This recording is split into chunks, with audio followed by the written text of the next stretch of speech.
Good afternoon. Thank you for tuning in to the Government of Newfoundland and Labrador's COVID-19 news conference. I'm Leslie Clark with the Department of Health and Community Services, and I'm the moderator for today's question and answer session. Joining us today are the Honourable Andrew Furey, Premier of Newfoundland and Labrador, the Honourable John Haggie, Minister of Health and Community Services, who is joining us via Skype from Gander, and Dr. Janice Fitzgerald, Chief Medical Officer of Health. Please stand by. Our news conference will begin shortly.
Good afternoon. Thank you for joining us for the Government of Newfoundland and Labrador's COVID-19 update for today, Friday, February 19th, 2021. This is day 7 of our heightened alert status, and I'll turn things over immediately to Dr. Fitzgerald to give us an update on the latest numbers. Thank you, Premier. Good afternoon, everyone. Thanks for joining us today. Since the media advisory yesterday, we have 60 new cases, confirmed cases of COVID-19 in our province, all in the Eastern Health region and all under investigation. The age breakdown is as follows. 11 are under 20 years of age. 18 are between 20 and 39 years of age. 16 are between 40 and 49 years of age. 7 are between 50 and 59 years of age.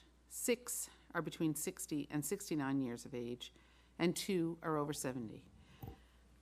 There are 9 new presumptive positive cases reported since last media, and 34 of today's 60 new confirmed cases are previous presumptive cases.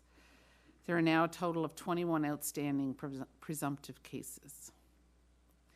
As a reminder, a presumptive case means the individual tested positive using a rapid test. This is not a confirmed case until the provincial laboratory confirms it through a PCR test.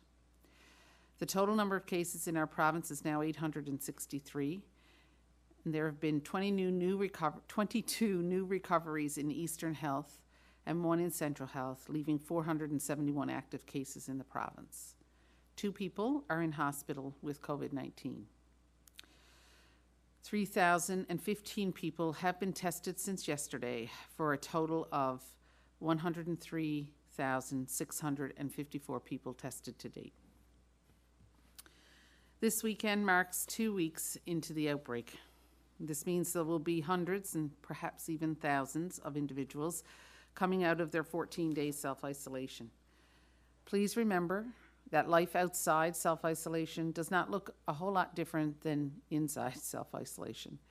Regardless of whether you tested negative or have recovered from COVID, you must still adhere to public health restrictions and apply all your layers of protection. Keep your contacts low. Stay only to those inside your household bubble. Avoid indoor public spaces as much as possible. Only shop for essentials. Wear your non-medical mask when interacting with anyone outside your household bubble. While 2 or 3 layers are recommended, what is more important is that it fits well and has no gaps or openings for droplets to enter or escape. Maintain at least 6 feet from anyone outside your household bubble. A mask does not replace the need for distancing. They must be used together to be effective. Wash your hands or use hand sanitizer when you enter a public space, leave a public space, and when you return home. While we may be the face of the province's public health response, there are so many individuals supporting us that deserve our gratitude. The Public Health Laboratory is doing an incredible job in ramping up its capacity to meet demand. 2 weeks ago, the lab only needed to process just under 500 tests in a 24-hour period. Now they are doing more than 6 times that in the same amount of time. I cannot say enough about the phenomenal work being done across the healthcare system. Eastern Health's response to the outbreak has been exceptional. They have stood up an enormous logistical operation in a very short amount of time. Essential healthcare workers are out there on the front lines, from those doing the swabs outside in frigid temperatures and snowstorms to the contact tracers working around the clock. We also have essential workers who continue to care for and protect our most vulnerable residents, such as the staff in long-term care homes, personal care homes, as well as home care workers. I want to thank the many other essential workers outside the healthcare system who continue to go to work each day and to support the health and well-being of our communities. First responders, municipal workers, essential retail employees, and daycare providers. These individuals are all critical to keeping society functioning and maintaining the services we rely on. During Random Act of Kindness Week, I cannot think of a better way to show your appreciation than by doing something kind for an essential worker in your family or your neighborhood. And on a personal note, I'd like to send out a huge thank you to 2 of the kindest people I know. My parents' next-door neighbors, Donna and Daryl.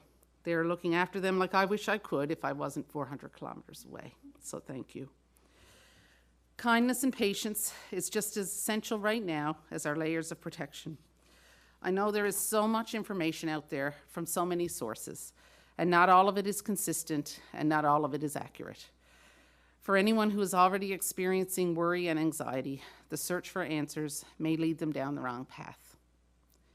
It is critical to pay attention to trusted and current sources.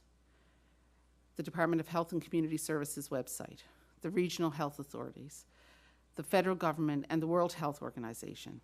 The information from these sources stem from individuals who have dedicated their lives and careers to science behind infectious diseases and public health.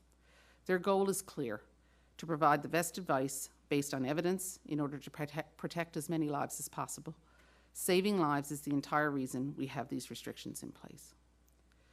As a recap, for those who may have just joined us, we have 60 new confirmed cases since yesterday's media advisory. The total number of cases in the province is 863. During this unprecedented time, we need more than ever to be able to lean on others for support and compassion, and to lift each other up when needed. Remember that there are bright spots in every day, even if some days we have to look a little harder to find them. So hold fast, Newfoundland and Labrador. Thank you.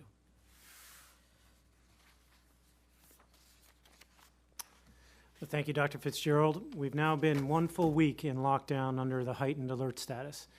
And I'd like to start, like Dr. Fitzgerald did, by recognizing some of the true heroes that have stepped forward and stepped up. To the frontline healthcare staff that have been braving the hard February elements to administer thousands of COVID-19 tests, confronting the variant head-on. We all can't thank you enough. Stopping the spread of the virus starts with you and the work that you do, and it is working. We've had a record number of tests administered, and wait times are much shorter than they were earlier this week. Though our numbers are up today, it means that we're identifying these cases from weeks ago and containing them. Our friends in the federal government have told us that our response to the variant outbreak has been one of the best they've seen so far, and will be and should be a model moving forward. That's a huge credit to Dr. Fitzgerald, her team, and frankly, each and every one of you for doing your part. As we have seen in places like New Zealand, the hardest measures will yield the best results. We can and will do this too. We will do it for the ones we love. We will do it for our families and communities, from Makovic to Marystown and everywhere in between. I've seen so many stories this past week of communities going that extra mile when it's needed most, like the good people in Mount Pearl, arranging food for frontline workers, like the many businesses that have donated or responded immediately to the new safety measures. This is exactly the kindness needed right now. Local people and businesses, neighbors and friends, pulling us together in spirit when we are to stay physically so far apart. These gestures, big and small, will collectively sustain us all. And we all must ask, what more can we do? We do it because helping is in our nature. Survival is in our blood. And Newfoundland and Labrador, we will survive this too and get through it together. So with that, I'll turn it over to Dr. Haggie for some brief comments.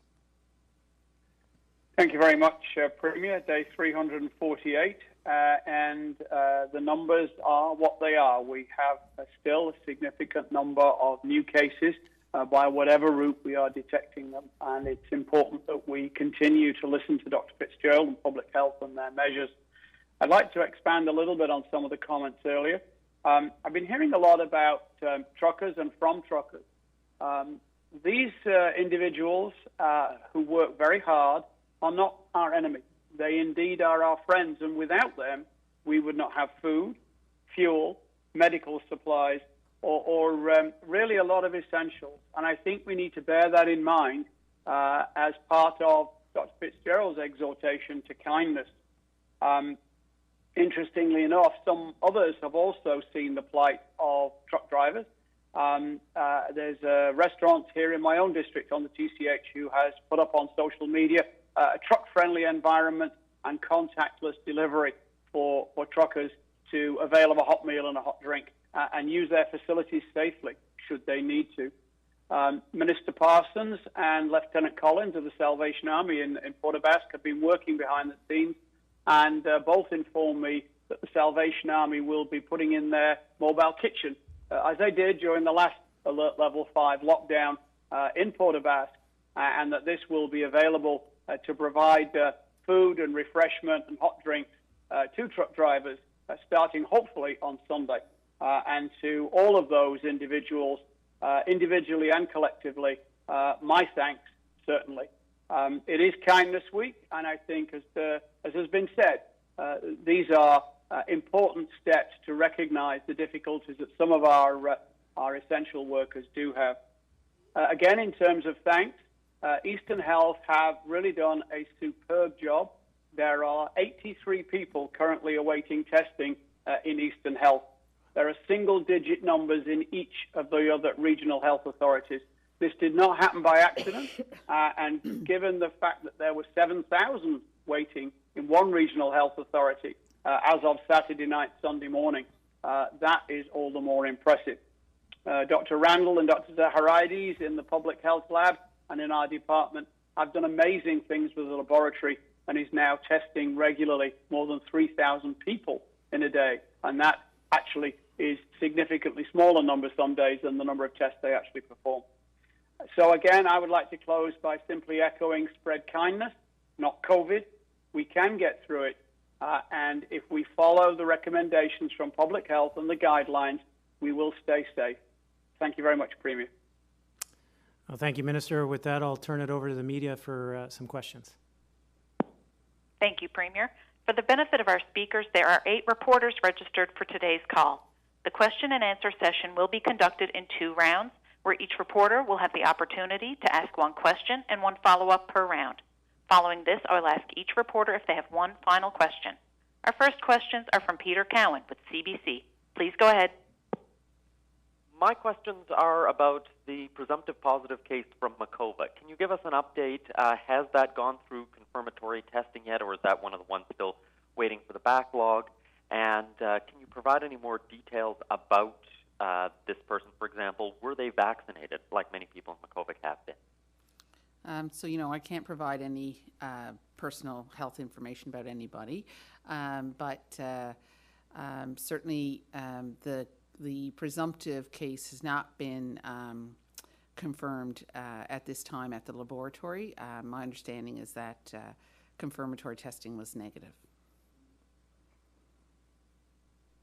So can you elaborate, what's the meaning then? If that test is negative, does that mean that this was a false positive, or what's the situation that we're dealing with here? So we're still working through that, and certainly we'll have more information. We'll release it when we have more information.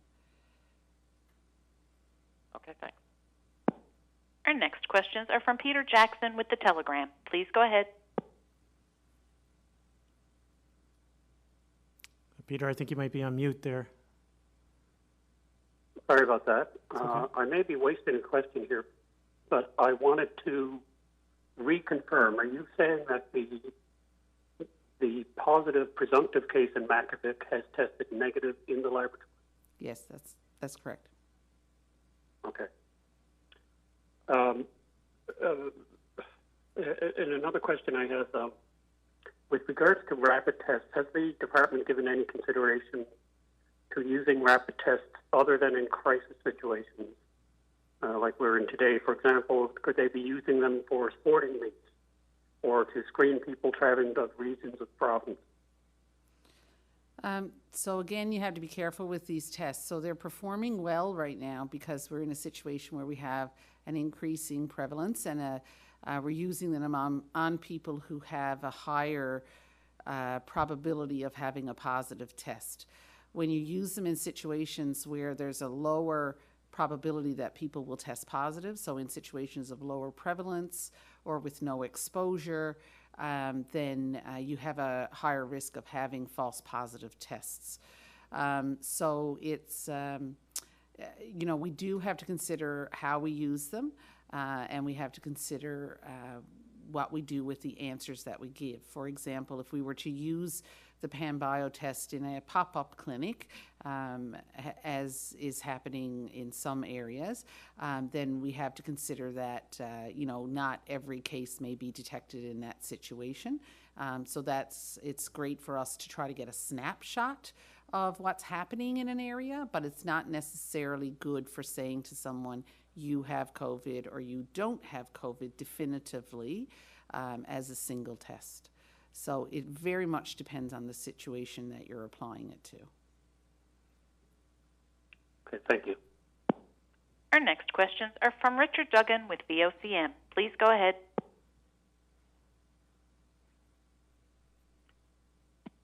Thank you. Dr. Fitzgerald, we've announced 60 new cases today, and initially we announced that our circuit breaker measures would be for a 2-week period, and that they would be reviewed after that 2-week period. Since we have not seen our numbers gradually going down over the last week, is it safe to say that we'll be extending those measures? And do we anticipate perhaps lifting them in other regions that have not seen a surge? So at this point, we haven't hit that 2-week mark, so we haven't really decided on that. But certainly, if we still have increasing cases, the chances of us taking away the restrictions that we have in place right now would be very low. But with regard to other areas of the province, we haven't considered that yet. We're still trying, as I said, we're using those pop-up clinics as a snapshot to see what's happening in other regions of the province, and we really want to get that information in first before we make any decisions about lifting restrictions elsewhere. Thank you. And we've been hearing a lot of confusion surrounding isolation requirements in regards to this new strain. For example, we heard from one lady who says her son tested positive, he has no symptoms, and has been told by public health that he can come out of his room on Sunday. But now they're told that because he was exposed to the new variant, when he comes out, the whole family has to continue isolating for an additional 14 days. But she says that other families in similar situations haven't been told the same. So because there's so much confusion going around about isolation requirements, can you clarify what exactly the requirements are and what is different because of this new variant? So certainly we're not, what I will say first of all is, if public health has advised you about isolation requirements, you need to follow what public health is saying. Some of these situations can be very nuanced, and people may not understand quite the difference between one case and another. While they may seem very similar on the surface, there may be other things that result in different advice being given. So we have to remember that. What we know about this virus is that, or this variant of the SARS-CoV-2 virus, is that it is much more easily transmitted within households. We have many examples in our outbreak right now where everybody in the household has become infected with this virus. So it is quite transmissible. We know from other areas that transmission has happened with very minimal contact between people for short periods of time. So for that reason, we're being extra cautious. So if families are not able to isolate apart from each other, if there's been sharing of space where this variant could be spread more easily, then after the case has been deemed recovered, then the family would still have to isolate for 14 days post that time. And the reason for that is that if they've been in the same space with each other, there is still a chance anywhere in that 10-day window where the person is considered infectious that they could infect another person right up until day 10. So we have to count our last contact with an infectious case at day 10 and then add 14 days of quarantine on top of that. Thank you. Our next questions are from Kellyanne Roberts with NTV. Please go ahead. Thank you. When it comes to testing right now, with the amount of tests the lab are receiving, are we, and I'm sure this has been touched on this week, but I'm just looking for clarification, are we sending all to the national lab to be confirmed for variant or whether it's the COVID strain we're used to? And are we still testing them for influenza? So right now, I think everything is being tested for COVID. We're not seeing much else circulating at the moment. So there are some specific circumstances where some of that testing may happen if it's requested or if it's a high-risk situation, or if we're trying to find out what might be happening in a, say, a long-term care facility or something like that. We may do that full panel testing, we call it. But right now we know that what we have circulating is COVID, and that's what we want to find. So that's what we're testing for. And at this point, no, not every sample is going to the lab for whole genome sequencing. We would have to apply, some criteria to what is actually being sent off to be tested for whole genome sequencing. We assume that most of our cases that we have now, especially those that we are identifying through community spread with no known source immediately, would be related to B117. So. Thank you. And when it comes to testing right now, a lot of people still waiting on results, but we're also hearing about lost tests. We've seen Eastern Health advisory for anyone after February 15th who hadn't received a call to reapply. But now hearing about people who have heard from public health that their test has been lost and to presume it's positive. Do we know how many tests approximately have been lost? Tests have been Maybe I could take a lost. stab at that one, Premier. To speak about the turnaround at the moment from call to testing and results in Eastern Health is currently around 24 hours, the whole process. What we're seeing, I think, is some of the tail of the busyness of last weekend. The current turnaround time is around 11 hours for a result within Eastern Health. I think there were two separate groups there. One is there were a group of 1,500 people who either didn't give correct contact information or have received repeated calls from Eastern Health, which they have not picked up and answered. And that's what the plea was to resubmit their assessment forms, simply because we couldn't use whatever information we had to get hold of them. This second group of people with very long turnaround times, I think may need a case-by-case examination.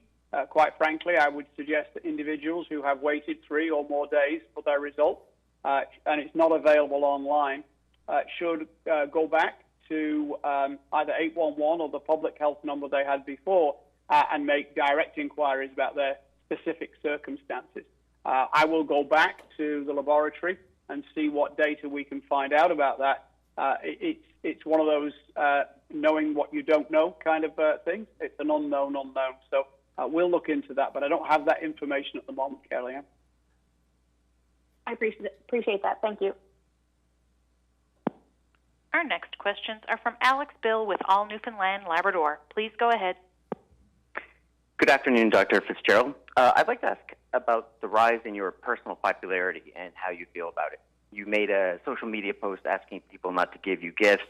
I imagine you're aware of the petition regarding the Munn Science Building, and at various times, some of my peers in the media have been quickly maligned online if they ask unpopular questions at briefings.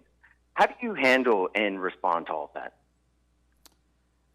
I think, I thank people for being very kind and for reaching out, and there have been some beautiful things done. I'm awed by the talent that people have in some respects, and I'm grateful.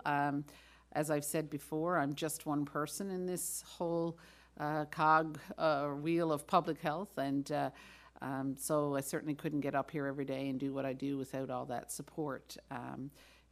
I'm appreciative, and I don't really know what else to say about that. Alex, I think we're all very grateful that Dr. Fitzgerald and her team are doing the best they can under trying circumstances, and she's very humble, but again, we're all very grateful, and she deserves all the accolades that she gets. And is this celebrity status, for lack of a better phrase, something that you've discussed with your fellow chief medical officers in other provinces, or otherwise sought professional advice to try and just deal with and adjust to so you can focus on the pandemic? No, I don't think we really do. It's, when we get together, we've got pretty serious stuff to talk about, and it's usually a lot of stuff to talk about, so we usually just get right to business. So no, it's I think we're each trying to work through it in our own way. Okay, thank you. Our next questions are from Roger Bill with the Shoreline News. Please go ahead. Thank you.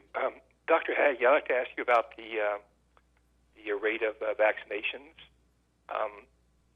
If I'm not mistaken, there were some vaccines expected this week. I'm wondering if the shipment arrived, or was it part of the shipment delayed by U.S. weather? And if it did arrive, did you receive the amount you were expecting? Yes, that's a good question. It did arrive, and it did arrive a day or so late because of some of the weather conditions. There were 5 trays. 3 have been allocated to Eastern Health and 1 each to Central and Western. Labrador is currently using the Moderna. In terms of their allocation, Eastern Health has finished long-term care in congregate living for the first dose and is moving out into rural long-term care. Central is hoping to complete first doses of all its long-term care and congregate living this week, and Western is on track to do the same for next week. We expect 5 more trays next week, and we will work through the NACI guidelines to identify essential workers next, particularly at risk from COVID, and then work out into other areas. My understanding is that the Apakek First Nation will receive their first doses for essential workers and over 60 this week, and then the rest of the community will be done with the next tranche of vaccine the week after. We currently are running around 84% distribution, or rather administration, of the Pfizer vaccine that we receive. The Moderna numbers are a little bit harder to quantify because they have to go and there's significant travel time and weather holds. But the coastal communities of northern Labrador, I think all but one may have had their second visit, which will give first doses to those who missed them and second doses to everybody else. We have had and will experience both a delay from Moderna and a slight reduction in amounts. Hopefully this will be corrected by the beginning of March. Thank you. Premier Fury, was the disappointing rollout of vaccines in Canada discussed during the conference call yesterday evening with the Prime Minister and other provincial premiers? And how would you describe the mood of the people on that call? Frustrated? Yeah, sorry, I was not on that call yesterday evening. I have spoken with my federal counterparts and other premiers and individually, and we all recognize that this is a struggle, but we also recognize that there seems to be more security coming around supply chain with respect to vaccines. And of course, everyone would love to have everybody vaccinated today, right now, but that's not the reality. And you know, there'll be plenty of time to rehash what went well and what didn't, but the focus should primarily be on securing and establishing a supply chain that enables us to continue with the vaccine. Thank you. Our next questions are from Justin Brake with The Independent. Please go ahead.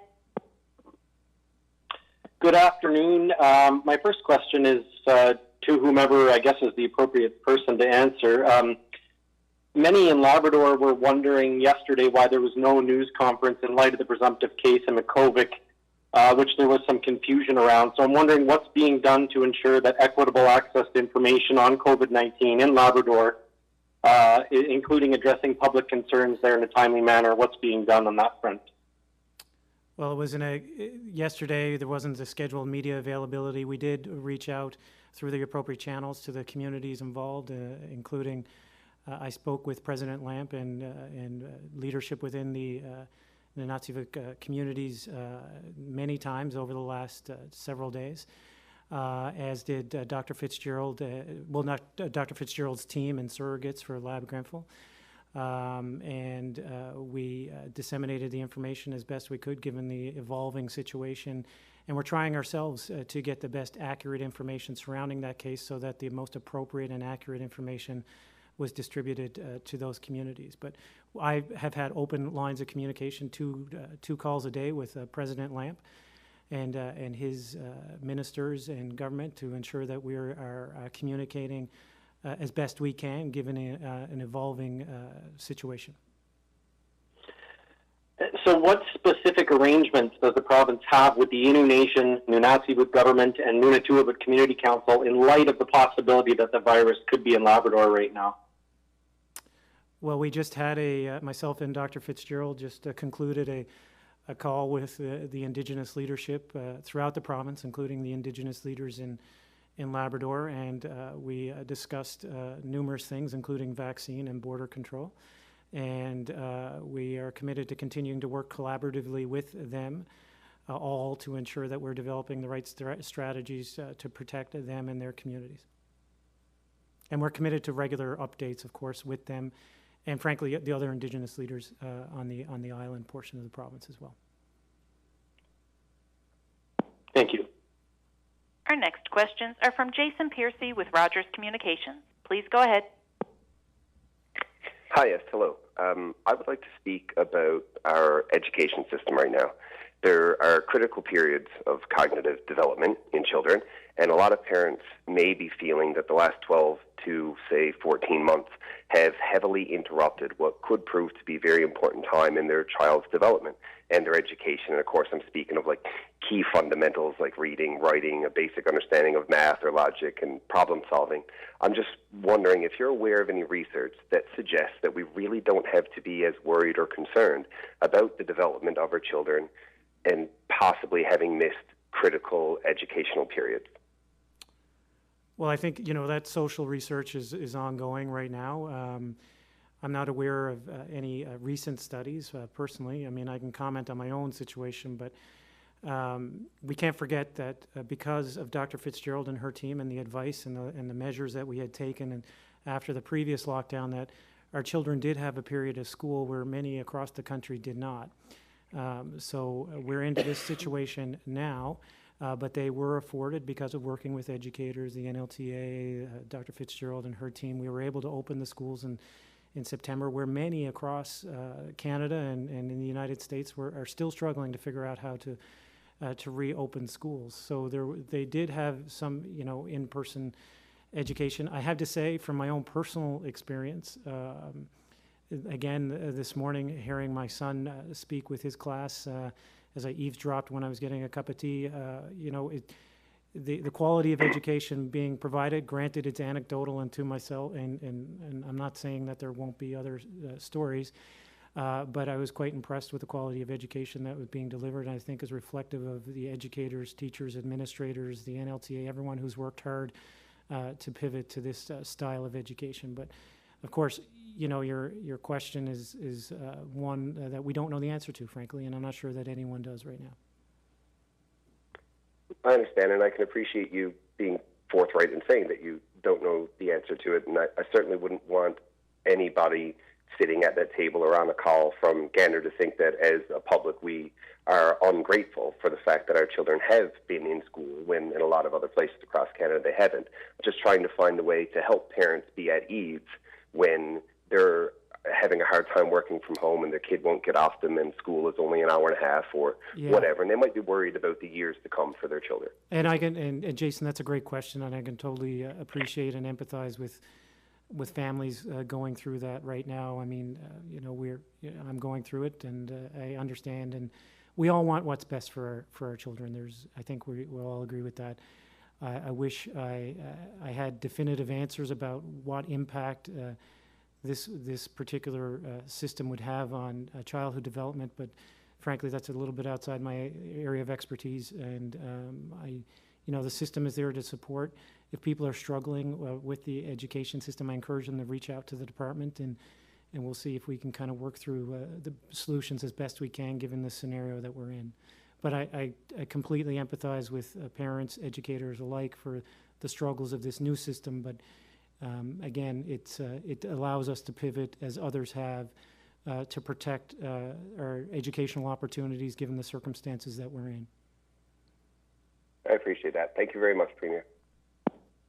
Our next questions are from Peter Cowan with CBC. Please go ahead. There's been widespread testing of inmates and staff at the penitentiary. I'm just wondering, have there been any positive results in that environment, and when do our inmates slated to get vaccination? So I'm not aware of any positive results, and other congregate, of course, in our phase 1, we looked at congregate living facilities for seniors, and in phase 2, other congregate living facilities are being considered as priority in that. So it will happen during phase 2. And a question for probably best for the minister. It's about MCP coverage. International students, when they graduate, in order to maintain their coverage, they have to have a full-time job. We spoke with one woman who wants to stay here but is struggling to find a full-time job during the pandemic. And she'd like to know why the province isn't extending MCP coverage, especially in the middle of a pandemic, to cover these people until conditions improve. Thanks, Peter. That's a very good question. Certainly, in the past, we had been very flexible during COVID wave one around that issue. I think some of the standard policy stuff that would have come across my desk as minister does not do that now because of the caretaker convention. What we have said also is that no person residing in this province in that situation would be denied coverage for healthcare issues simply because of administrative issues during the time of COVID. So, unfortunately, until the caretaker period is over, it would be difficult for me to act, but I can certainly go back and look at the specifics of any individual were that person to contact the department. Thanks. Our next questions are from Peter Jackson with The Telegram. Please go ahead. Hi, Dr. Fitzgerald, you've argued in the past that the low epidemiology in the province gave us the luxury of holding back second doses of vaccines rather than spreading them out as they have in other jurisdictions. Would you reconsider that idea of giving more people first doses now that we're in the current situation? So certainly we want to try to vaccinate as many people as we can right now, especially in the metro area, given our epidemiology that's here. So those are all things that we have reconsidered at this point. We certainly wouldn't want to go beyond what the National Advisory Committee on Immunizations are recommending at this time, which is the 42 days. Our aim, of course, is to get as many people vaccinated as we can with 2 doses as close to the schedule as possible. But given that we have that little bit of leeway there to be able to get first doses into people in, for example, seniors in congregate living facilities throughout the province is very important at this time. Okay. And I've heard people in quarantine not getting checked on at all, and others, such as rotational workers, being checked on frequently. Is there any kind of a standard protocol for monitoring compliance to quarantine? Yeah, there is a standard protocol for people monitoring, the people we have monitoring travelers who are coming in. And of course, if someone is in quarantine because they're a contact of a case, that's a different situation, and public health is following up there, as opposed to people who are traveling where we have a different group of people following up. But yes, there is a protocol for what needs to be done. Okay, thank you. Our next questions are from Richard Duggan with VOCM. Please go ahead. Premier, I want to ask about COVID testing at the Muskrat Falls site. We hear that they're testing workers 3 times during their 2-week rotation. And given the amount of workers at the site, that would be, I would imagine, a significant cost to conducting so many tests. What can you tell us about the cost of testing at Muskrat Falls? I don't have that information readily available. I'm not sure that you do, Minister, do you? The testing at Muskrat Falls would fall to NALCO and is not MCP. So this would presumably be being done through private arrangements. So I wouldn't be able to have access to that directly. Maybe the minister responsible for NALCO would be able to provide some light on that. But again, that's an arrangement with a subcontractor. So I don't know that I want to step into that minefield. It's not MCP. It's not government money. Okay. And Dr. Haggie, given that we have 2 people in hospital, what sort of capacity do we have right now in terms of ventilators in the province? Well, if you recall, we had an excess of ventilators during wave 1, which I think was somewhere of the order of around 60 over the number of beds that we would have in intensive care. You will recall that we placed extra orders for those. We actually ordered a total of 84.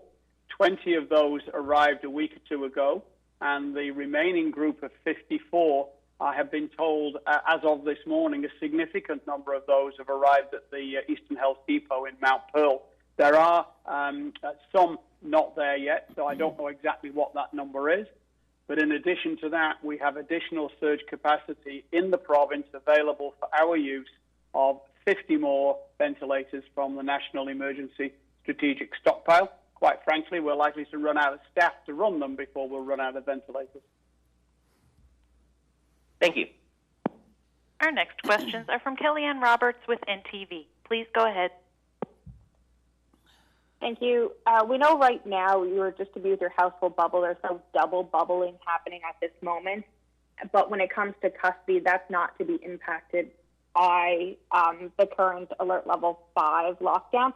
There's a lot of questions remaining around families who might be self-isolating, who share custody. Dr. Fitzgerald, do you have any advice there?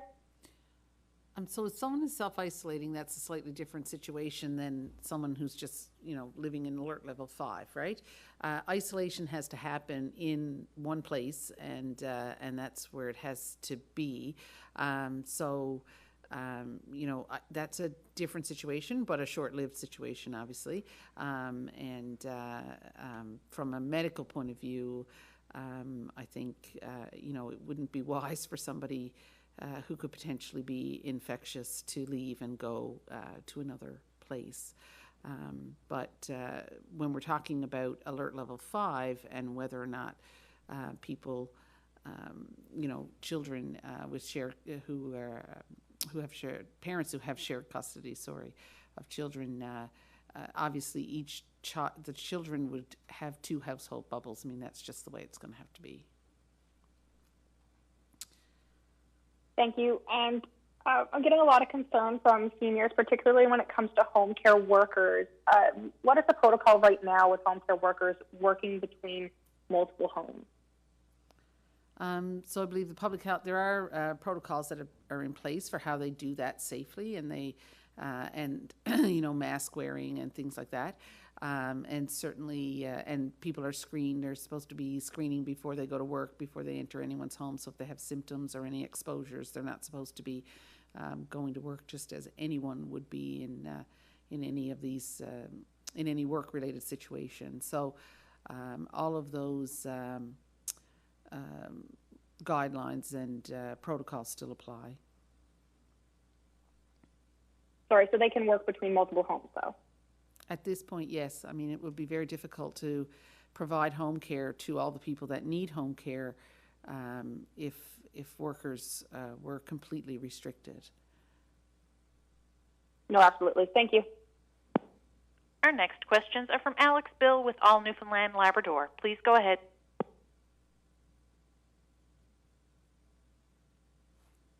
I think you're on mute there, Alex.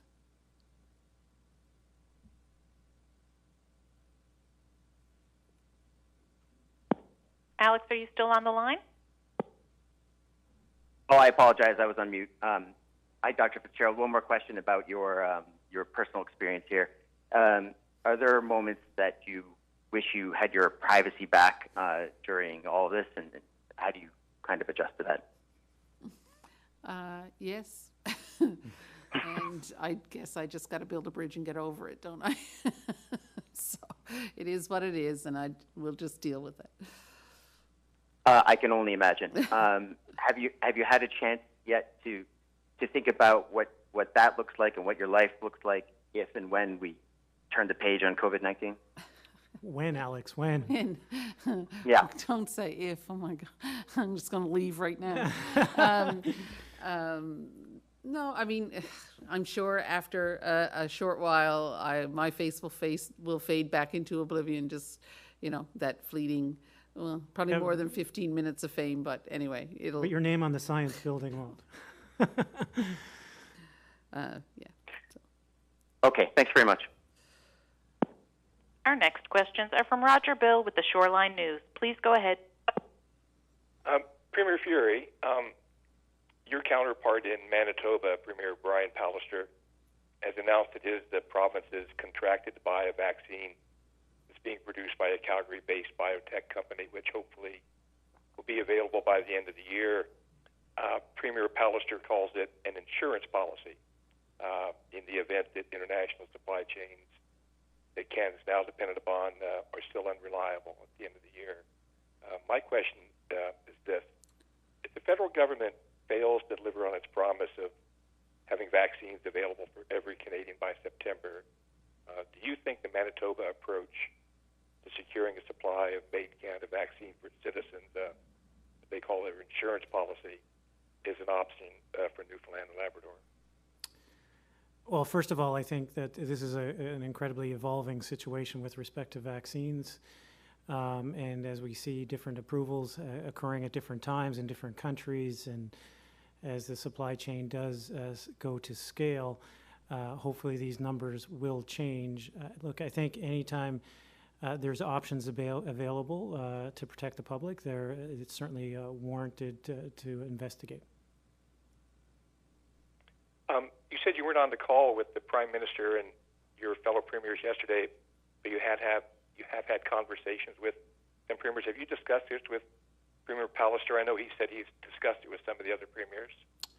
No, I haven't discussed it in particular with Premier Pallister. I did have a very high-level conversation with Premier Ford surrounding vaccines, and his province is looking, as I understand it, at options to prevent this from happening in the future by attracting manufacturers to Ontario in general.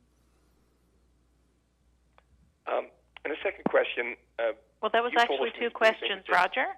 Roger, that was your two questions. Sorry. Oh, my apologies. Sorry. Our next questions are from Justin Brake with The Independent. Please go ahead. This question is for Premier Fury. Just to sort of demonstrate to Inuit and Mi'kmaq in the province who may be wondering whether leadership fully understands their situation with COVID, can you speak to the social determinants of health or the root causes that make Indigenous people particularly vulnerable to infectious disease? Well, I think all three of us could probably speak to that, but when we know from the research to date that Indigenous communities have a higher risk of morbidity and mortality, frankly, associated with COVID-19, and we need to make sure that, therefore, we're protecting their communities, and that's why we have been doing exactly that and putting vaccine in those communities first as a priority. I know, it's troubling and frightful news, and I appreciate the anxieties in Makkovik. I felt my heart stopped when I heard that on, what day is it today? On Wednesday night. But, up to 80%, I think, have had their first dose of vaccine in that community. That's frankly excellent. And some of the conversations that I've been having with the Indigenous leadership has been to encourage them to continue to encourage the uptake of vaccine in their communities. Because again, we know that this virus has a greater impact on their communities than non-Indigenous communities. And in light of these, pre-existing circumstances that kind of, I guess, increase the precarity for Indigenous communities, in addition to expediting vaccines to the communities, what else is being done, or what have you learned from this situation that might improve health outcomes in the event of another wave or something in years down the road? Well, I mean, this situation is still evolving. I think we'll all learn lessons that we can apply to different scenarios in the future after we get through this. But I think, it's a lesson for any crisis situation, if you will, that having open lines of collaborative communications between different levels of government is incredibly important in helping not only with the communication as an essence, but also in helping navigate the situation as it evolves, and to hear the stories from Makkovik about skidoos lined up and the clinics happening, and people being very kind to each other and supportive as they're getting their tests was very heartwarming to me, and I'm sure to President Lamp. And again, I think if you're going to ask me for an immediate lesson right away, it would be definitely having these lines of communication well open far in advance. And I would think that all the Indigenous leaders across the province would suggest that we've always had a good working relationship. And in times of crisis, you can lean on that open phone line, if you will, to ensure that we're navigating it as best we can. Thank you. Our next questions are from Jason Piercy with Rogers Communications. Please go ahead. Yes, hello, thank you. There are concerns and, frankly, anonymous reports of people who skipped self-isolating while waiting for results, either because of vanity or ignorance or just selfishness, and then have been found out to be positive. This is obviously an issue. My question is not so much about that issue as such, because I know that your contract tracing will find those people and we'll be able to cut that off. I suppose my question is a form of deterrent, what, if any, repercussions, other than the obvious social leprosy, does somebody face when they choose to make that kind of decision and not isolate while awaiting results? Well, first of all, I think I'm safe to speak for all of us when saying, please don't do that. I mean, that's you're for vanity or ignorance or whatever the reason, you're putting everybody else at risk. We've seen how fast this variant can spread, and it's a forest fire once it starts. So please check your ego and check your ignorance, and don't do that. As per repercussions, there are, there's lines of communication, and Dr. Haggie, you can probably speak best to this in terms of reporting breaches in protocols, but they're certainly open for people to help, or report if there is a breach. But frankly, please don't. And if you're unsure of the protocols, there's lots of information around. There's the website is fully, you educate yourself before making an ignorant or vain decision. But Minister Haggie, do you have any further details on that perhaps you could provide with respect to reporting? Yes, thank you very much, Premier. We do have a complaints form, and this is triaged, I think, still by the RNC, and then distributed to whichever law enforcement agency has jurisdiction in that particular area. There has been a significant uptick in complaints over the last 3 weeks, according to data I saw recently. I couldn't give you the numbers, but I can certainly provide a snapshot for January and February for you offline. What I do know is that the law enforcement have their own kind of protocols. They adopt the encourage, educate, and then enforce step approach. I am aware of no summary offence tickets that have been issued, but I'm also aware that there are charges against 2 individuals pending before the courts about allegations of having breached a requirement under a special measures order. Okay, so it's good to hear that there are repercussions. And you spoke about how this particular variant was so much more easily transmitted, and that sort of makes me think about the conversation about asymptomatic positive cases and being told that you can be confirmed as no longer positive. You are confirmed negative 10 days from being confirmed as positive when you are asymptomatic. And I'm sure, because I know all the decisions that you are making come from science, they come from the data, and they come from a whole lot of education, which is why you're the ones making the decisions. I'm wondering if you could offer some insight into those of us that feel uncomfortable in hearing that, so that we can ease our worry around it.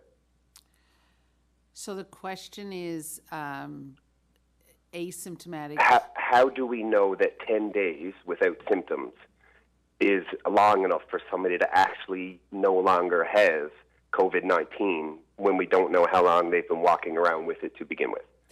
So what we know is that for people with COVID-19, that after somewhere between 8 and 10 days, the amount of virus, after the onset of symptoms, that the amount of virus in their system is not generally high enough to infect anyone else, and it's not generally viable, so they couldn't grow it in culture, for example.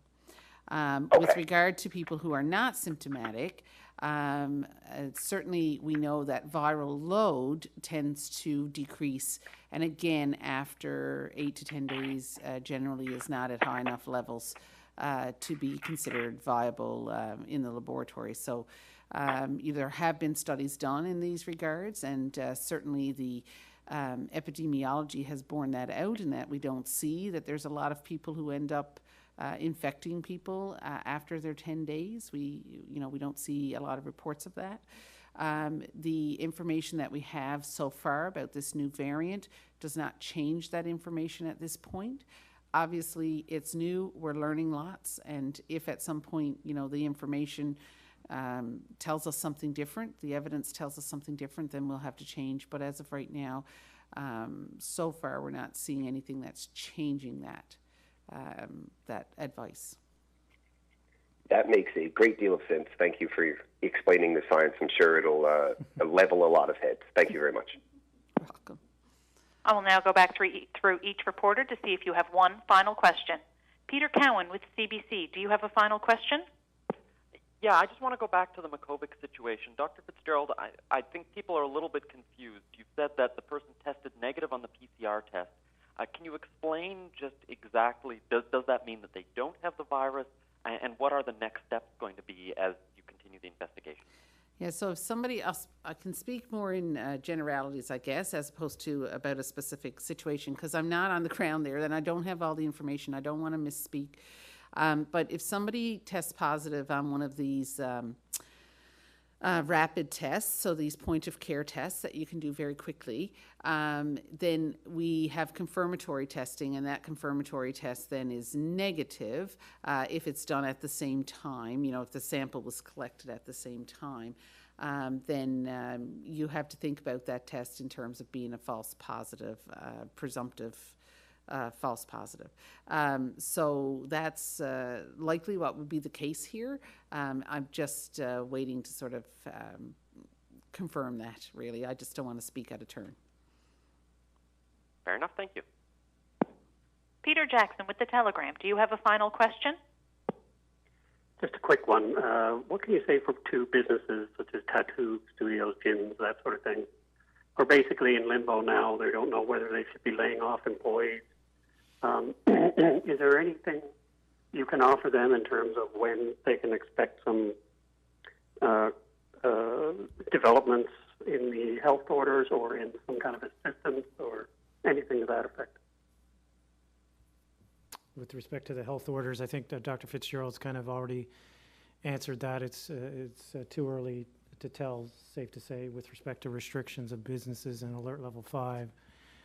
The business response team number is still up and running for people in that scenario. If they want specific guidance surrounding their business, we're still looking at all options available to us, including some of the options that were available before. Just happen to have that number here just in case. It's 1-833-771-0696. So if small businesses or businesses and communities, community businesses are interested in wondering what's available, they can certainly reach out to the response team. Thank you. Richard Duggan with VOCM, do you have a final question? Yes, I was contacted by somebody who said that their son went and had a COVID test done, and after a little while, they went back. They called back public health to see what the result was because they hadn't heard back, and they were told that the result was inconclusive and that their son needed to get tested again. This person was worried that had they not been contacted, had they not reached out, they wouldn't have been contacted. What is the protocol for contacting people about an inconclusive test result, and are you concerned that possible positive cases are slipping through the cracks? I know, so inconclusive tests would get called to get recollected. That's been the protocol all along, and it will continue to be.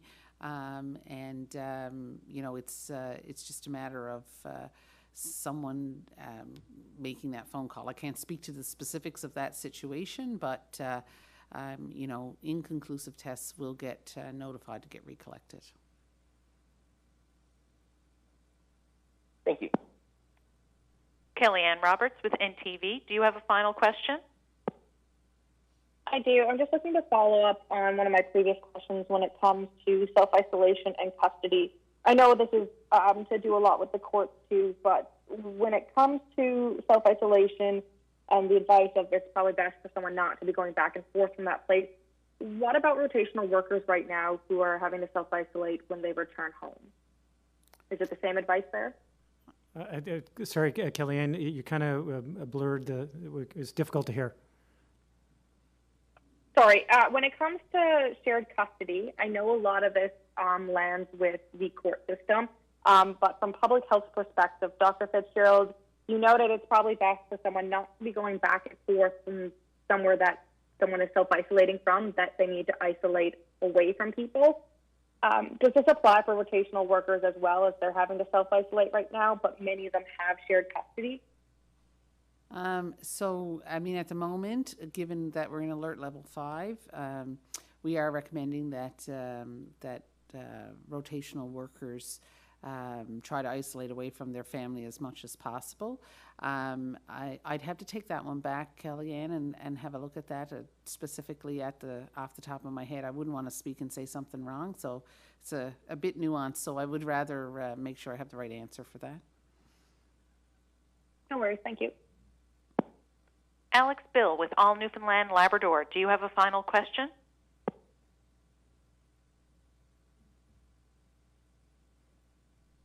Are you still on the line, Alex? All right, we'll move on. Roger Bill with the Shoreline News. Do you have a final question? Yes, I do. Dr. Haggie, when you were updating the statistics on vaccinations earlier, I was writing here trying to keep up with you, and I can't.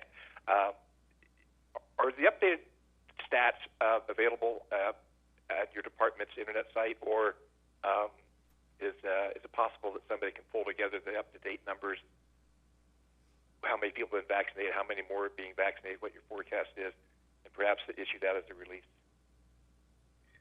Yeah, a good question. The website is updated usually on a Wednesday. We have had some technical issues with the site lately, but I can go and check on that. And if the information isn't there, then I will do my best to find it for you. Thank you very much. Justin Brake with The Independent. Do you have a final question? Yes, I do. And this one again is for Premier Fury.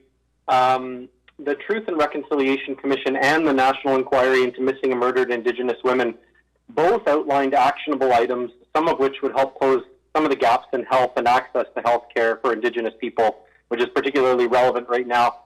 Can you outline the progress made on these files by your government since you became Premier? Well, we're always looking to improve health outcomes, especially in the Indigenous communities. We again have started the Health Accord to look specifically at the whole province, but it's incumbent in that report will be with respect to Indigenous communities. I've had regular conversations with all the Indigenous communities and the leaders to talk about multiple issues in specific to them in their own communities, but also in generalities about health and how to improve it, how to improve education, how to improve all systems, so that we can work towards true reconciliation and some of the suggestions reported in those reports as you highlighted.